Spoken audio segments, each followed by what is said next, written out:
Royal Rumble, I remember that it was talked about, but I don't remember the figure. But the Royal Rumble, they're getting a SummerSlam coming up at some point.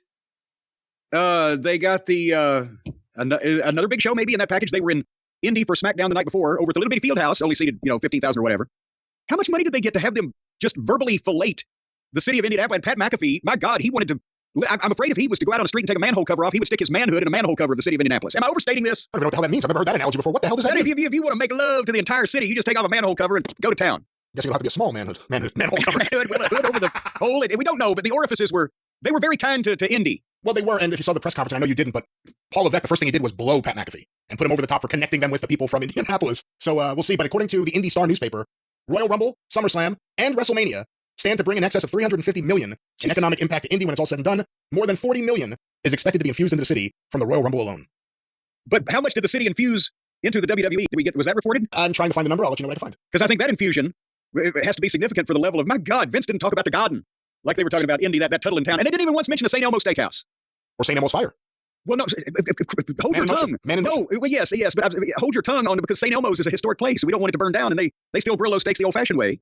They had dumbwaiters. My mom and I went to St. Elmo's Steakhouse because it was across the way. I can't remember. It's been 50 years or whatever. But it's across the way in some respect from the Expo Center to where we went to Bruiser's matches. Unfortunately, I missed the promotional war live, and I got more like Bruiser and Crusher against the Bounty Hunters type of era. But nevertheless, they had dumbwaiters that brought up the baked potatoes. And I know the kids are now saying, well, why couldn't they hire some smarter people? Google dumbwaiters. If I only had time to educate you children. But that was cool watching a bam, bam, and the door open up, and here comes 72 baked potatoes individually wrapped in silver aluminum foil. I had OCD even then. I appreciated things like that as a child. I'm trying to find anything about it, and actually, I'm not finding any numbers, just announcements. But here's something just went up this morning, just a half hour ago, from the Indianapolis Recorder newspaper. Here are records that WWE set this weekend. Oh, boy. Largest gate in single-night WWE history. Ticket sales surpassed all previous Royal Rumble editions and all non-WrestleMania single-night gates. Well, as a matter of fact, they said on the broadcast, as we say in the business, that it was the fourth biggest gate. It was behind 3 of the double-night WrestleManias. I think last year's 2 and 1 the before. And otherwise, it was an all-time record for anything. Record viewership. Domestic viewership on Peacock rose nearly 14% from last year's record-setting Royal Rumble, while international streaming numbers surged even higher following the shift to Netflix globally. Now, that's no firm numbers there, but they're saying 14% higher than last year, which is a pretty hot Royal Rumble. I mean, that was Cody winning it, right? Well, yes, but the bigger thing, globally, exponentially, many big numbers. We don't know, but it's a goddamn lot. It's gotten ridiculous. Listen to this. Large numbers. Listen to this. Difficult mathematics. Go ahead. Merchandise boom.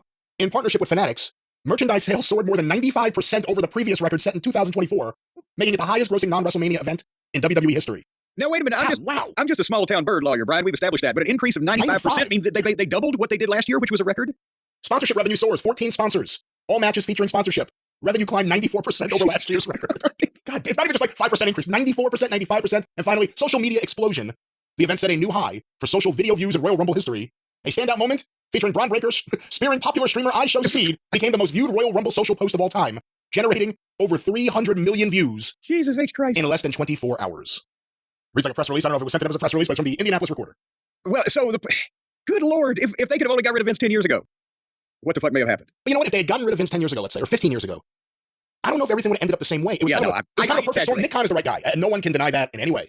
And quite frankly, Paul Levesque right now is the right guy. And in tandem with Lee Fitting, when he keeps his hands to himself or whatever the fuck his problem is, they're working well right now. I don't know if that group would have been put together. Lee Fitting would still be at ESPN. Yeah. If it was 10 years ago. Would Nick Khan have made the move 10 years ago? TV was in a different place. Media rights fees were in a different place. It all worked out best for everyone but Vince, I guess. I was just exaggerating anyway.